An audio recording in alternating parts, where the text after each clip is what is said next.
What's up, Bucs fans? Back at it again here at the Power Parlay Podcast on the Sick Podcast Network. I'm your host, as always, JC Allen. We've got a great show today going behind enemy lines. We'll be taking a deep dive into this Philadelphia Eagles team. They're a little banged up. We'll see who's going to play, who's not going to play, see what's going on with their most recent win and their struggles so far this season. And, of course, let's talk about Devin White. What's going on in that situation, too. We'll be back more with all that and more after the break. Turn up your volume. Because you're about to listen to The Sick Podcast. Pirate Parlay.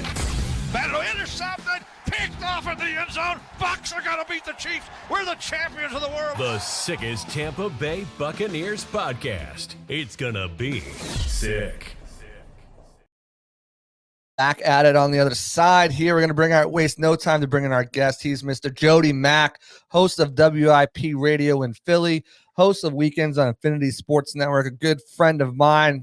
We go back and forth through each other's shows, I feel like, every year because the Bucs always play the Eagles. But we're going to dive into this matchup here a little bit more and dive into this injury report. But first off, Jody, how are we doing today? Very good. Always a pleasure, JC. When you gave me a call this week, said I can return the favor because, yes, you've done my show more than I've done your show. I said it would be my pleasure.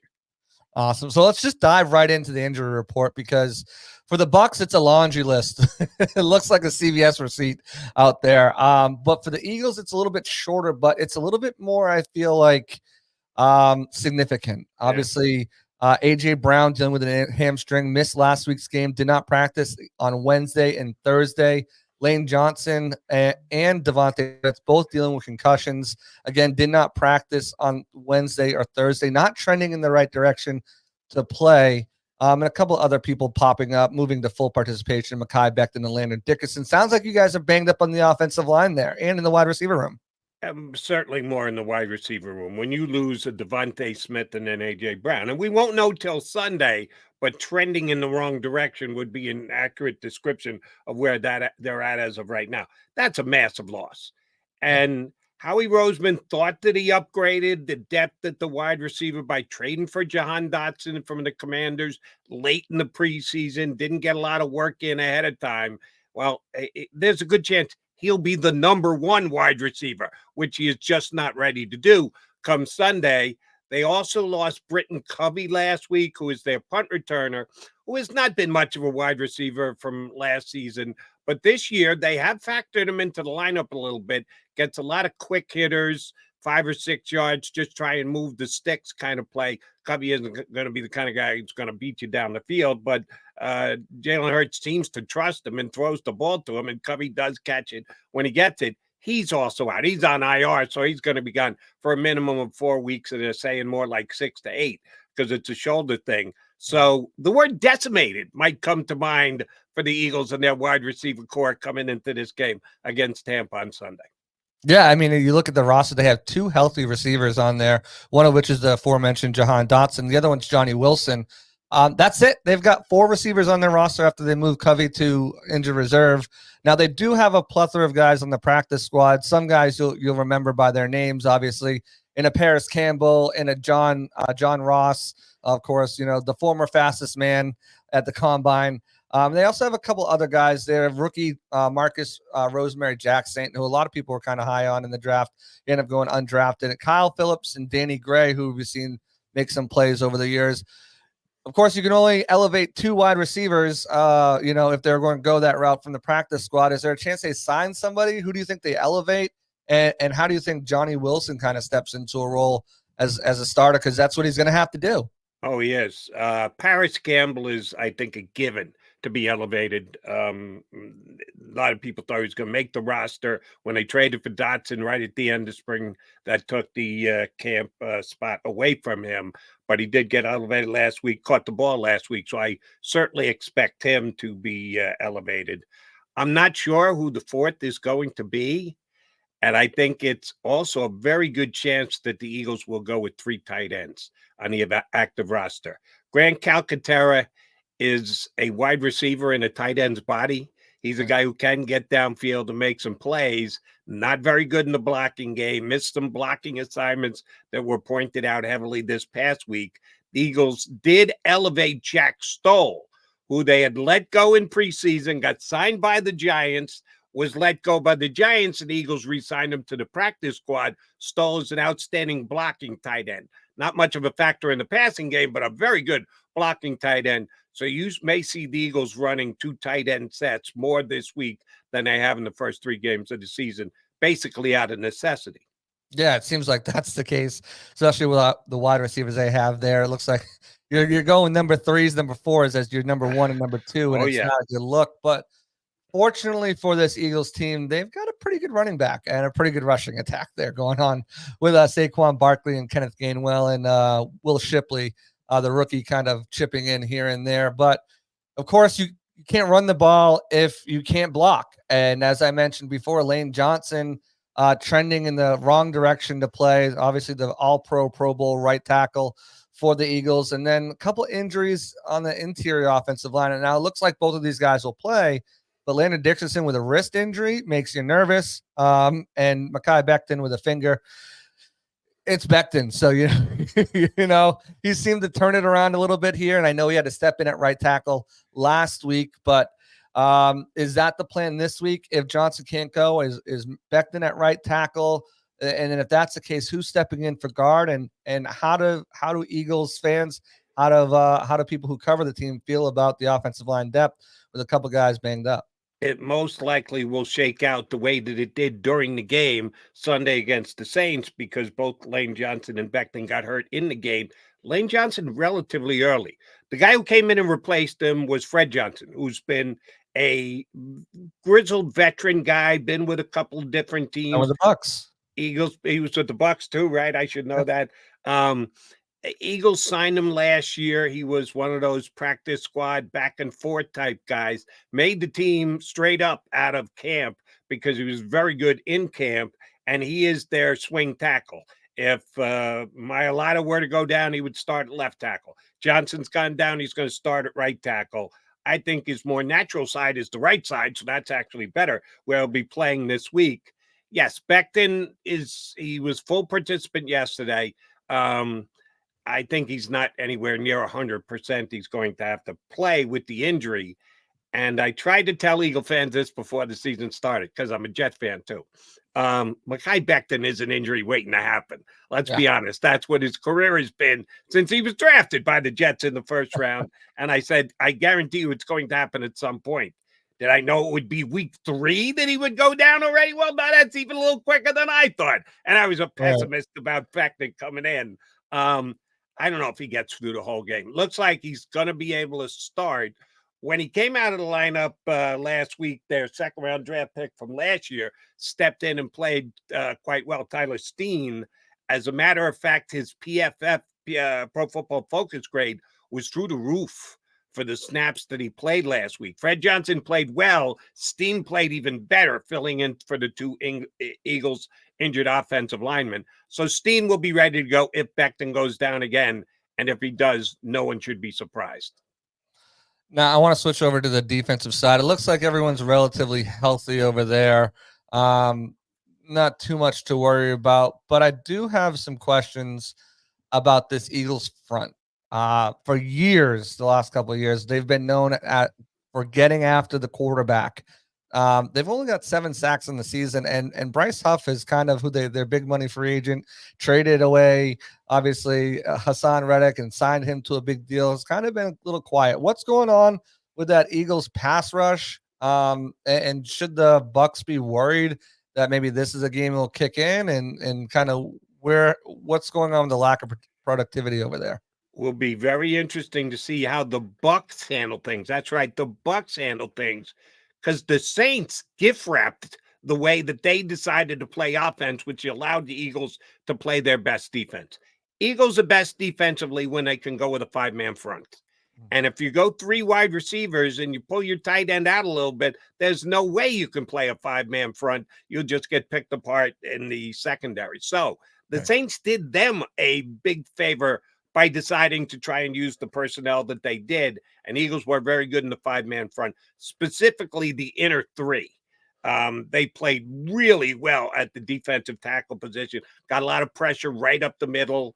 Brandon Graham was their best edge player, And oh, by the way, they're not afraid to move Brandon Graham inside on stunts and or just line him up inside. BG, even at this advanced stage of his career, his 15th year in the league, still has the ability to play both inside and out. But he's about the only one that has been good at causing any pressure from the outside. Josh Sweat had a major drop off in the second half of last season, has shown very little in the first 3 games this year. And as you mentioned, Bryce Huff, talk about non-existent. He doesn't even make the stat sheet. He doesn't get a half a tackle. Forget about a pressure. Forget about a sack. He has been a complete non-factor in the first 3 games. And again, tried to warn Eagle fans. I lend my Jet insight to Eagle fans when I'm on the radio on WIP. He was a one-trick pony with the Jets. Third down, pass rushing specialist, bring him in 90% of the time. It's speed from the outside. Very infrequently does he try and use a move and come back inside. He is a pure speed player, and he's a detriment against the run. That's why the Jets only used him 30-some-odd% of the snaps, because they didn't want him in there if they thought the other team was going to run the ball. The first 2 weeks, the Eagles thought he could play upwards of half of the snaps in the game, and they rotate everybody. Very few players anymore play 80 or 90% on the defensive line, but this past week dropped well below 50%. I expect it to be the same this week because, yes, I think the Bucs will be smarter. Well, if they go with more wide receivers, maybe they'll keep Huff on the field. I'm not sure, but he has been non-existent. But the Eagles did get very good play from both Carter and Davis. They're 2 big Georgia kids. Milton Williams played well for them this past week. So the strength of the Eagles defensive line right now is unquestionably interior rather than on the edge. Yeah, and I actually misspoke. There's only 4 sacks from this Eagles team, and none of them have come from the edge rushers. 2, exactly. 1 from Davis, 1 from Williams, 2 from Zach Bond. Zach Bond, who has been playing out of his mind. I feel like he's been a little underrated and kind of plays into my next question here. Zach Bond, the starter, Nakobe Dean, the starter. What the heck happened to Devin White? Where's Devin White been? I know Bucs fans are interested in that. Wanted a $100 million contract, asked for a trade request, threw some hints about, getting traded to the Eagles and wanting to play for the Eagles. He finally gets there. He gets beat out by a second-year player in Nakobe Dean. And not only that, he's been pretty much a healthy scratch. I think they used a foot injury or ankle injury week 1 to kind of whatever. But what's going on with Devin White over there? I think the injury in week 1 was actually legit. But the last 2 weeks, no, he was absolutely a healthy scratch. You are correct. And it isn't from lack of a chance to win the job.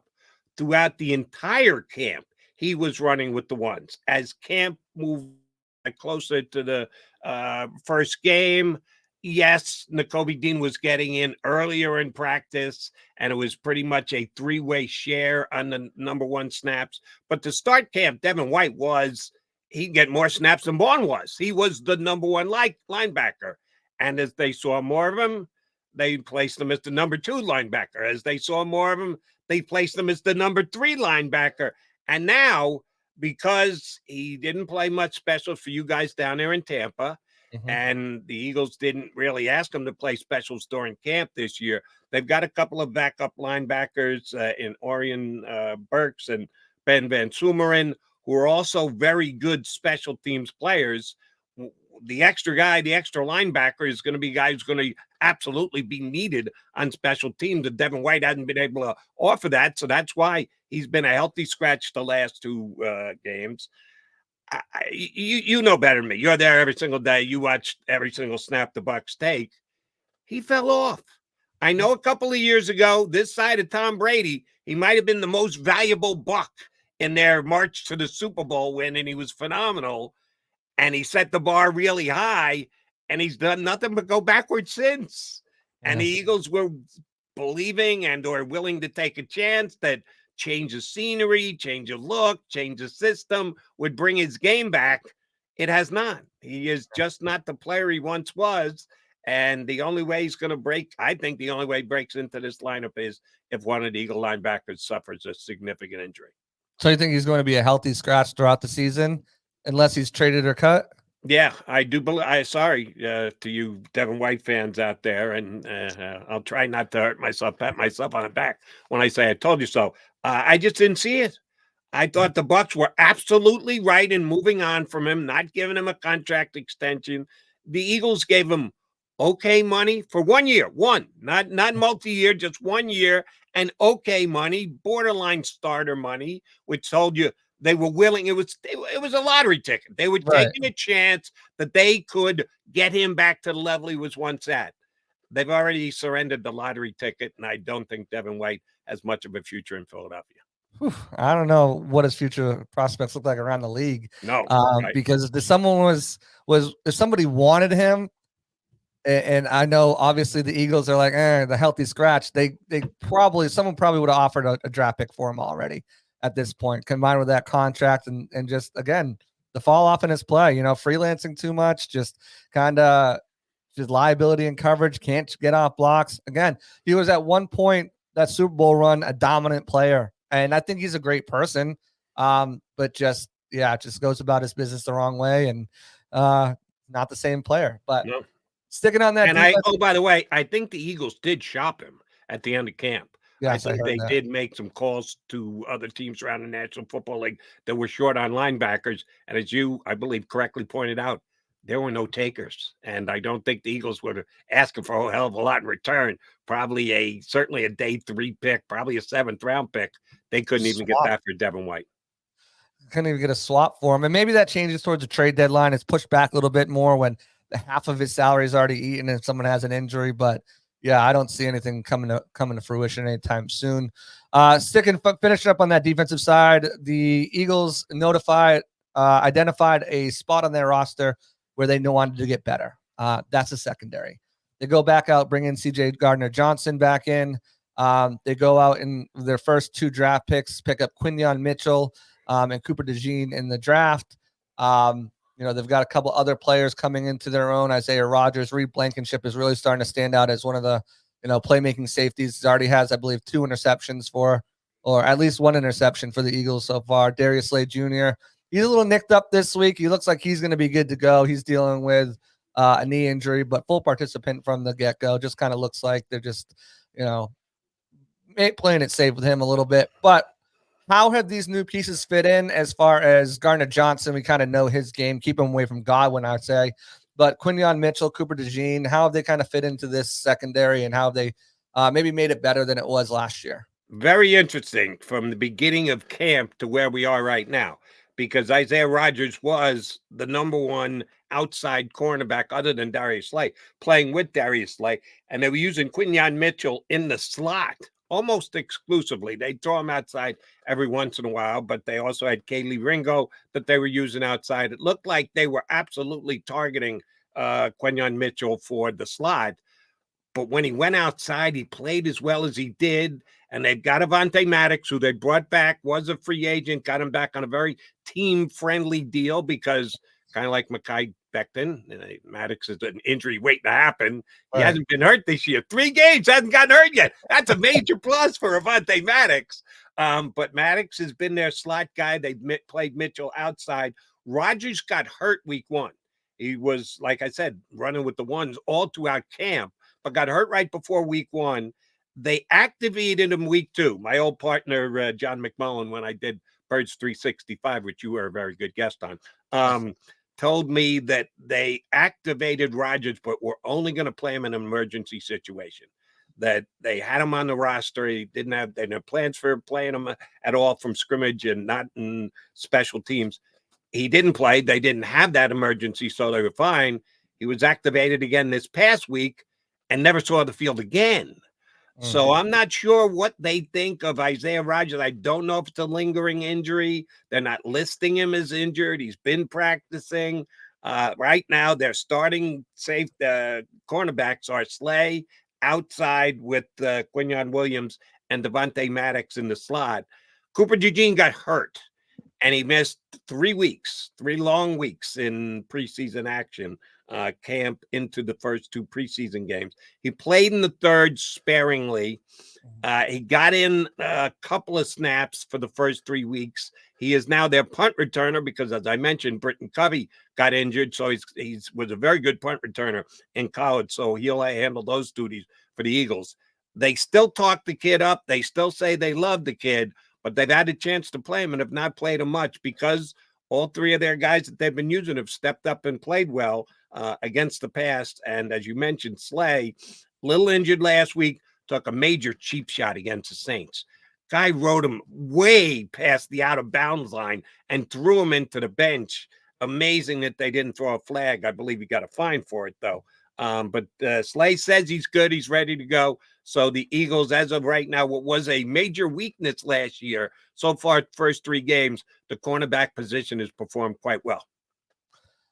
Yeah, and that was definitely a spot where they wanted to improve. You saw the additions they made there. Obviously, they kind of held the lottery ticket again with a guy like Isaiah Rodgers signing him after the whole gambling issue with the Colts. Mm-hmm. And then, bringing back a guy who they're comfortable with in CJ and spending those resources. And then getting, like you said, Avonte Maddox, who's been a pretty reliable nickel corner when healthy.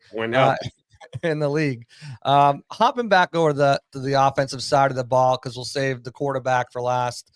And I guess the running game in total, Saquon Barkley kind of lighting it up over there. Statistically leading top 5 in every category in the league as far as rushing yards, touchdowns. And he's also showing his ability as a receiver as well at the running back position so far with 10 receptions, 53 yards and a score.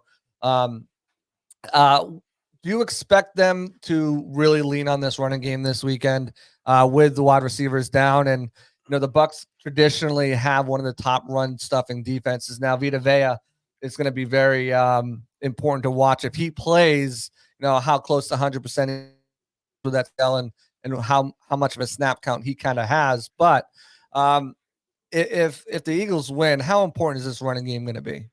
I think with almost every team in the National Football League on almost week in and week out, you need balance. You need to be able to do both. If you try and throw the ball 4 out of every 5 snaps, it's not going to work. You try and run the ball 4 out of 5, not going to work. You have to have some kind of a balance. Will the balance swing more toward run this week because of the 2 star wide receivers being out? I think that's a given. So if the Bucs can stop it and then you get them in 3rd and long situations, well, then, yeah, the Eagles are going to have to throw the ball. Last week, Dallas Goedert came up huge for them. Yeah. He is the 3rd of the triumvirate of receivers. Head coach talks about the passing game going through AJ and Devontae and Dallas all the time. Well, only one was available, and Dallas was the man, and Dallas came up big, including a 61-yard catch, which isn't necessarily his forte, getting that far downfield, but he did pull it off. If I were the Bucs, I would make sure that I have him covered with the best secondary guy that I have, best coverage safety guy that I have, because I think the Eagles will. So certainly Jaylen has complete confidence in throwing it to Goedert, and I think they will attempt to force the ball to Goedert if he's open. So if the Bucs can slow Goedert down, that will very much slow down the Eagles passing game. If somehow, I don't know, Johnny Wilson steps up and gets 80 yards receiving, maybe that could happen. That would be optimal for the Eagles. I think it's a little optimistic for the Eagles. Yes, I would be ready to keep extra guys in the box on 1st and 2nd down. And when the Eagles were in definitive passing downs, make sure you got Dallas Goedert covered, if not doubled.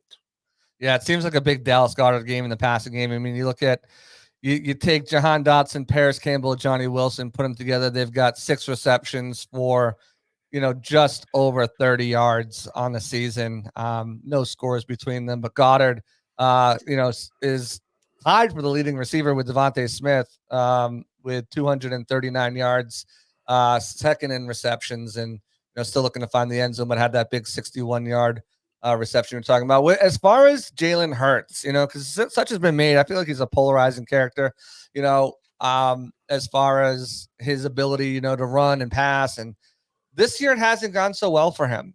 He does have 772 passing yards, 3 touchdowns, but he's got 4 interceptions. He's been sacked 7 times. His passer rating is just an 85.9. What's going on with Jaylen Hurts this year?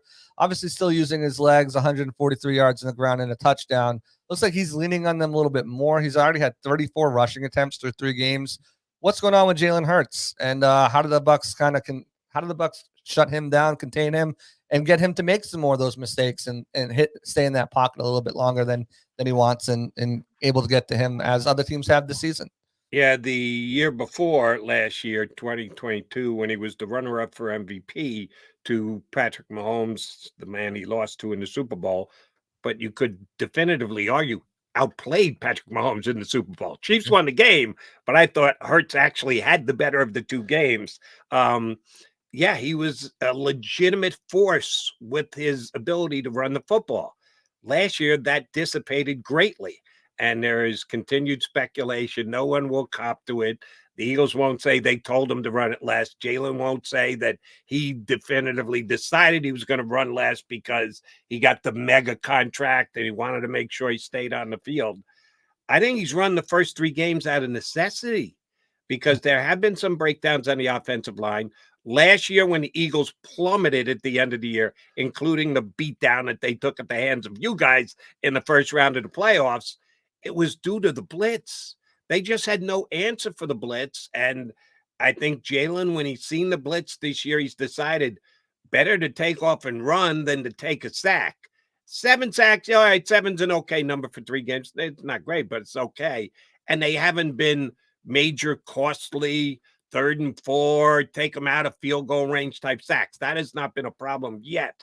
But Jaylen has used his legs to try and beat opponents' pass rushes, and he's been pretty good at it. And the other thing he's done is he's completing over 70% of his passes. He's had 2 games over 70%. Now, the one thing that has to stop is the turnovers. Not only is he throwing picks, last week a fumble that was he didn't see the person chasing him down from behind. Quarterbacks have to know that he was already turning it upfield and was ready to run and just got tripped up and coughed the football up, and it was almost an unforced error. That can't happen. The Eagles have been lucky to win 2 of their first 3 with as many turnovers as Jaylen has. He understands it. He knows it. He says he's got to be better at it. We'll see if that's actually the case against Tampa this week, but he has to cut down on the turnovers. Yeah, one thing the Bucs will definitely need to do is contain. So far through their 2 games against mobile quarterbacks, Bo Nix and Jaden Daniels, they have struggled to contain, letting up, I think, over 60 yards to both of those guys, and touchdowns on the ground to both of them. So that's going to be a big emphasis for the Bucs. I want to ask you to get into this game kind of prediction-wise. If the Eagles win, what have they done? What do they exploit for the Buccaneers on offense that allowed them to have success? Well, I'm not sure if the Eagles are going to win this one on offense. All offseason was all about the Eagles, 30 points a game. They're going to be a prolific offense. You add Barkley to AJ and Devontae and Goddard. How many weapons did Jaylen Hurts need? They're going to be a prolific offense. Well, you're taking 2 big pieces out this week. If AJ and Devontae don't play, I think it's going to be a Saquon Barkley game. And like you said, the Bucs are pretty good at stuffing the run if Vea is ready to play. I don't expect Barkley to go for $130 this week. So I think the Eagles' offense is going to actually have some issues. They're an improved defense, and that was a major stumbling point of the team last year. They invested some money on the defensive side, not wisely on Huff at least so far, but Bourne has been great, and C.J. Gardner-Johnson has been tremendous at coming up and filling the void on the run. He has been an outstanding in-the-box safety. Gotten beat a couple times on passes, and I would take note of that, Baker Mayfield, if I were you. He's been much better against the run than he has been against the pass. But the Eagle defense has surprised and overachieved. I think they got to we've said this, the Eagles are 2-1. They've lost the turnover battle all 3 games. They have turned it over more than they've taken it away. I think that Baker might be willing to cough it up once or twice for him if they can get any kind of pressure, which hasn't been a strength of the Eagles in their first 3 games. I was surprised that Baker Mayfield, and I'm sure you talked about it, decided to take verbally on Tom Brady that he was an issue in the lock. I thought that was pulling on Superman's cape, and it kind of came back to bite Baker in the butt this week. I'm a Baker fan. I like Baker with swag, but he might have overstepped his boundaries this past week. That's how the Eagles are going to have to win the game. They're going to have to make Baker Mayfield turn the ball over. He's got a production meeting with Tom Brady this week too, so that should be real fun. Love to be a fly on that wall. Yeah. Yeah, that would be a fun conversation. But so saying that, if the Bucs are going to do anything to exploit this Eagles defense on offense, what do they need to do? Probably effectively. Well, number one, 3 wides at all times. I would not look to go too tight end because then you're playing into the Eagles' strength and they're going to put that 5th defensive lineman up there. So I would try and stick in 3 wide receiver sets as often as possible.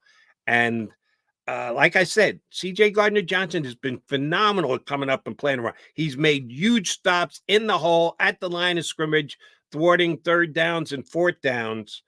I would look to try and take advantage of C.J. Gardner-Johnson in coverage, and maybe a little bit of Vontae Maddox if you can get a big guy in. Vontae's a nice player, but he is a little undersized. And I know that the Bucs rotate different guys into the slot. I think that's a good thing to have, is flexibility with your inside and outside, and Tampa does have that capability. I'd look to take advantage of a Vontae Maddox in coverage as well. I think Tampa can move the ball in the air through the Eagles, but I do so more inside of the field than outside of the field. Okay, final thoughts and score prediction. I said earlier this week on my WIP shows, if the Eagles are without both of their star wide receivers, I don't think they beat the Bucs. And I think the Bucs are in the Eagles' heads a little bit. Last year's Super Bowl beatdown, I know the Eagles won during the regular season, but the last 2 times when it really mattered, yeah, the Bucs came away with playoff victories against the Nick Sirianni coached Eagle team. I think it'll be relatively low scoring. I think you're looking at a 20 to 17, 20 to 18 type game. I don't think it's going to be really high scoring. And the home field advantage might be enough to get the Bucs over the top. So I'd say 20 to 18 Tampa, which is right around the point spread line. So I'm not doing anybody any favors, but I really do think Vegas has got this one pretty well nailed. Jody Mack, thank you so much for your time as always, my man. Definitely go ahead and promote yourself. Where can people find you on X? Where can they listen to your amazing analysis? I'm on WIP in Philadelphia a couple nights a week, usually Monday and Tuesday nights, weekends on the Infinity Sports Network, formerly CBS Sports Radio. And yeah, you can tweet me anytime you want at Jody McMahon, JodyMacman. Awesome, Jody. Thank you so much. And we'll talk after this game, see what's going on. Done deal, brother. My pleasure. Anytime you need me. Awesome. Appreciate you. Yeah. So good stuff there. Insider, he's there, every day following this team, and gave a lot of great points. I think when you look at what the Buccaneers are going to be able to do, it really just evolves around who's healthy. That's getting Luke Gedeke back at tackle, allowing protection for Baker. That's getting Vita Vea back at defensive tackle, being able to help shut down Saquon Barkley.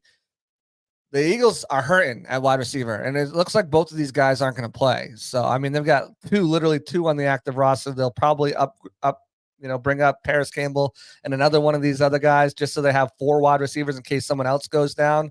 But it's going to be the Dallas Goedert show, the Saquon Barkley show for the most part. The Bucs cannot let Jahan Dotson and Johnny Wilson and Paris Campbell beat them. They just can't do it. Jamel Dean and Zion McCollum are too talented. Tyke Smith has been one of the best nickel cornerbacks in the league. So they cannot do that. Before I get into my score prediction, we're going to just throw it out to one of our amazing sponsors here on Pirate Parlay Podcast, the Tampa Bay Buccaneers Cruise. I've told you about it so many times. If you haven't gotten your tickets, it's Friday. Look into it. Call them. See what kind of deals you can make on a payment plan. Get your tickets now. It's going to be such an amazing cruise from March 7th to the 10th. Key West and Bimini, Bahamas. So many amazing players. Jordan Whitehead, Brad Johnson, Trey Palmer, Graham Barton, Yaya Diaby, Kalijah Cansey, and so many more. Mike Allstott, Derek Brooks, and some really cool surprises coming along. I can't say anything, but a really cool surprises coming along. And there's just so much to do there. The sail away parties, trivia contests, bingo, cocktail parties, player panels, water volleyball competition, and so much more. Theme parties, and it's really your opportunity to have conversations with these guys, get to know them off the field, and that's the biggest thing that they enjoy about this too, is letting you get to know them as a person, not just as a player and a name and number on the back of their jersey. Definitely check them out. Don't miss this awesome opportunity to celebrate your team, create lasting memories with Bucs fans from all around the country and your favorite Bucs players. Check out the Buccaneers Cruise. Now, link is in the bio. Look it up. Go check it out. You guys aren't going to want to miss this. You've got 2 months to make a payment plan left. Get on it now. That being said, I think the Bucs have a good shot at winning this. My preseason predictions, I had the Bucs winning this game. I had them losing to Detroit, not Denver. I don't think many people had them losing to Denver. So I still had them in this 2-1 scenario now, and I think very important because the stretch of games that comes, right? You got to win this game because next up is the Falcons on a short week. Then you have the Saints on a mini bye, but in New Orleans, where they always play you tough. You come back, you've got the Ravens. Then you've got the Falcons at home. Then you go to Kansas City. Then you've got San Francisco before your week 10 bye or week 11 bye. There are so many strong teams that are coming into this building and you're going to face that you have to kind of stack the wins when you can. You've got to be able to eke out the ones where you should. And of course, last week they didn't. They should be 3-0 this week coming into this 4-0, which puts them in a great position, but still in a good position. If they can win 3 of these out of this next stretch, and I think it starts here with the Eagles, if they can go into this bye week 5-5 with a really softer schedule coming out of it, I think they're in really good position. I don't think 12 wins is on the table anymore. I think I predicted them to go 11-6. I think that's still on the table. But if they drop a game like this, you're looking at 11-5 rather. You're looking at 11-6. Wait, can't math. 11-6. I think they've now we're starting to look at the 10 wins and a much closer race in the NFC South division. So they got to win this. I'm going to give a shout out to Mosley Heating and Air, and then I'll give you my score prediction. We'll get out of here. Mosley Heating and Air is another amazing sponsor we have on here. My son plays football with the owner and founder of Mosley Heating and Air. They're such a great company and really kind of there for when you need it. When the Florida heat hits hard, you got to trust Mosley Heating and Air to keep you cool and comfortable. They've got over 25 years of experience of their family-owned business, knows what it keeps to take your home's HVAC system running smoothly. Need a repair, need a new system, need maintenance plan, they've got you covered. Call Mosley Heating and Air at 813-230-3742 or visit mosleyheatingandair.com. Mosley Heating and Air, where comfort meets reliability. Now, for the moment you're waiting for, let's do a little drum roll. My score prediction. I got the Bucs winning. I do have the Bucs winning. I think, as I reported earlier, Luke Gedeke and Vita Vea both trending to play. I think both of them will play. I will see. Luke obviously not going to be in a snap count. He's at right tackle, but he made that progress like Zion McCollum did 2 weeks ago, where he was limited on a Wednesday, full participation on a Thursday. I expect him to be a full participant today, and that just means that the concussion symptoms as he's ramping up are they're noticing no effect with him. Practicing and taking on a fuller load. So I expect him to be cleared tomorrow, Saturday. That's when, probably when he'll get cleared, and I expect him to play. Vita is another thing. I think the rotation with Vita, he's playing a lot more snaps the last 2 years. I think they'll cut it back down, probably 30% of the snaps. Get him in there on those first and second down kind of plays, and be that run stuffer and kind of limit and then get him off the field. I know you could use his pass rush prowess on the middle on third down, but you've got to protect him too. MCL strain, you don't want it to become a tear or anything worse and a higher grade strain and knock him out for an extended period of time, especially without Kalijah Cansey, who I don't think is going to be playing this, and also Antoine Winfield Jr. So, on defense, I think they can relatively have a I think they should just ball out against the receivers, not going to lie. And Levante David, Christian Izien, Jordan Whitehead, Tyke Smith, they've all been playing exceptionally well against tight ends for the other team. So I think, they'll have their hands full of Dallas Goddard as well. The biggest thing comes to containing Jaylen Hurts. You haven't done it. You haven't proven you can do it. You have to do it. On offense, I agree with Jody. I think you can take advantage of some of these matchups at cornerback. Quinyon Mitchell, Avonte Maddox with Chris Godwin over the slot. Keep Chauncey Gardner-Johnson away, CJ, whatever he wants to go by, away from Chris Godwin, the ACL killer. But no, I think there's some matchups you can go against. Darius Slay and Mike Evans is always a fun match, but Mike has won that more than Slay has. So I think there's some one-on-one situations where you can target in that. You got to be really careful of Reed Blankenship on the field at all times. He's a playmaker. He's coming into his own. But I think the Bucs can win this game. I'm a little higher in points than Jody Mack. I've got the Bucs winning 23-20, not too much. I think, Jake Elliott's a heck of a kicker. I think they get him in position. Maybe the Bucs make a mistake. But they're bend but don't break. That's what they've been. I feel like they'll let the Eagles get into field goal range a few times, and they'll take those points in a low-scoring game. And maybe it comes at a dramatic finish where the Bucs, Chase McLaughlin's kicking the final field goal or their final touchdown drive to put them up and give them the win. But I think it's going to be close. We'll see kind of how it goes. The weather situation, right? Because coming off a hurricane, I think the rain and field will be fine as far as playability. But yeah, it's going to be an interesting game. I think it's going to be closer than people think. Low scoring, especially with some weapons out. But I got the Bucs winning this game 23-20. And moving to 3-1 with a trip to Atlanta next Thursday. I'll be there, so can't wait for that trip on my stadium tour around the NFL.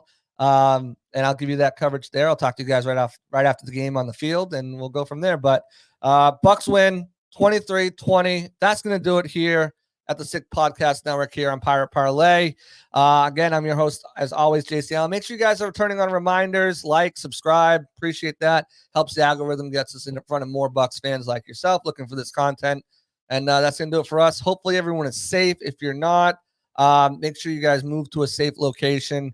Thoughts and prayers with everyone who's been dealing with this loss of homes, the hurricane down here, loss of lives. I know we've had some people lose their lives in Pinellas County.